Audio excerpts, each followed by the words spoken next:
Fabrice Laurent sur le mensuel et on se retrouve du 15 au 22 avril à Cannes pour le festival Performance d'acteurs.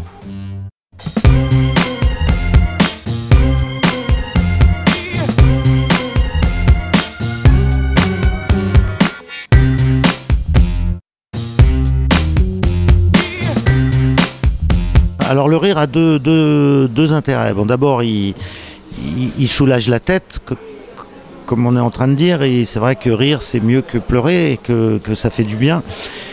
Et je crois qu'il fédère les gens. Et c'est très beau de voir une salle de spectacle d'un humoriste avec des gens qui rient ensemble, qui se moquent un peu les uns des autres. Tout ça reste convivial et assez fraternel, et ça c'est plutôt très bien parce que c'est ce dont on a besoin vraiment en ce moment. Donc à ce titre-là, l'humour est important. À partir du moment où les gens se réunissent pour venir écouter, voir, entendre quelque chose de beau, il y a forcément une communion dans une salle de spectacle, et c'est toute la richesse de l'art vivant. Je crois que ça ne concerne pas que l'humour, mais évidemment l'humour dans ces périodes-là est peut-être un peu plus mis en avant et sert un peu de repère d'exemplarité, quoi. Parce que oui, il faut continuer à rire, il faut continuer à faire rire, il faut continuer à se moquer, il faut continuer à être insolent, il faut continuer à être ce qu'on est et voilà. Ma mère elle m'a amené à l'école à 7h du matin, elle me tenait la main comme ça. Dès qu'elle me faisait un petit coup de pression dans la main, je devais chanter cette chanson.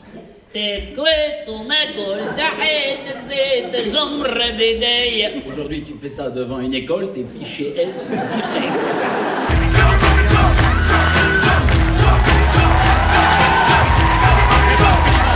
L'avantage d'aller dans plusieurs salles, c'est que elles ont des capacités d'accueil différentes et ça permet aux artistes, quelle que soit leur évolution de carrière, de trouver toujours la salle qui leur correspond. Donc on part d'une salle de 100 places, après on a des salles de 200, après on a des salles de 500, après on a le Palais plus le Théâtre Croisette. Et ça permet, je crois, de présenter tous ces artistes dans les salles qui leur conviennent le mieux en termes de fréquentation de public. Et puis géographiquement, en fait, on n'a pas vraiment cherché à faire simple, c'était pas notre préoccupation première, mais on a cherché en tous les cas à toucher le plus de Cannois possible, donc c'est-à-dire aller jouer dans les quartiers, mais faire plus que jouer dans les quartiers, c'est-à-dire organiser des ateliers de théâtre, de cirque, faire intervenir les jeunes, et une fois qu'ils intervenaient et qu'ils travaillaient sur un projet, les considérer comme les artistes du festival, c'est-à-dire leur faire partager la vie du festival. T'as déjà vu un porno belge? Ding dong, ça sonne, ça doit être le réparateur de la machine à laver. Alors les photos de profil qui me dégoûtent le plus, c'est les filles qui se prennent dans leur salle de bain face à leur miroir. Alors elles savent pas si elles doivent se concentrer sur l'appareil ou sur le miroir, tu sais, elles sont perdues. C'est Agnès qui fait sa programmation, je pense, en fonction de plusieurs critères. D'abord, il y a l'éclectisme du festival, c'est-à-dire on n'est pas un festival de one-man show, on en a beaucoup cette année, mais on n'est pas qu'un festival de one-man show. On parlait de s'adresser à des publics différents, donc on invite des artistes différents qui s'adressent à des publics différents. Donc voilà, la première chose, c'est l'éclectisme. Essayer toujours de mettre ou des choses visuelles ou des choses musicales ou des spectacles de théâtre ou de musique très décalée, enfin toujours essayer d'élargir la palette des propositions, d'élargir la palette générationnelle pour que tout le monde retrouve à peu près ce qu'il aime et ce qu'il a envie de découvrir. Et puis ensuite c'est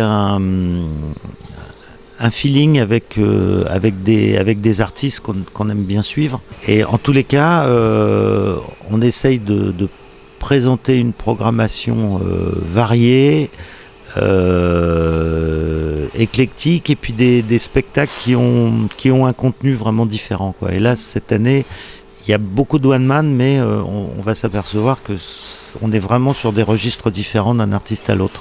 Je serais chef des armées, moi aussi j'aurais envoyé des bombes à Daesh, mais des vraies bombes, tu sais, des bombes sexuelles, tu sais, des putains de bonnes meufs, des putains de bons gars, et je serais allé avec eux, tu sais, en chef des armées.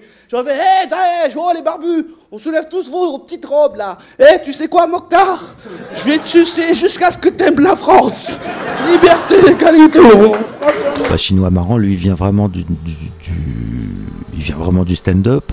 On le retrouve dans le festival avec Ahmed Silla, qu'on peut, alors là pour le coup, les mettre un petit peu plus en parallèle. Ahmed Silla, c'est très très bien ce qu'il fait.